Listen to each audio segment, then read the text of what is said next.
On May 31st, 2017, the Mombasa-Nairobi Railway, also known as SGR, built by a Chinese company, was opened to the public. It is the country's first modern railway in 100 years. In the past 5 years, the Mombasa-Nairobi Railway has transported a total of 7.8 million passengers, with the highest number of daily passengers exceeding 10,000.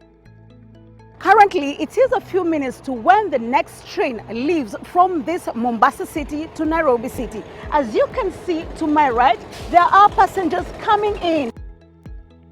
The Mombasa-Nairobi SGR cut travel time between the two cities by half, from an average of 10 hours to approximately 5 hours. The railway has guaranteed efficient, reliable and affordable mobility to residents along the route. I've been traveling with the SGR for over 2 years now. It has always been amazing and very convenient. Another thing about the SGR is very safe to travel with. I can consider traveling with the SGR because I feel that it is much safer than traveling with a bus. We chose the SGR for our educational trip because first of all it's a new technology in Kenya and we were really looking forward to getting on the SGR and because it is very fast and children would like to also experience that. Traveling to SGR we can see animals like zebra, elephants.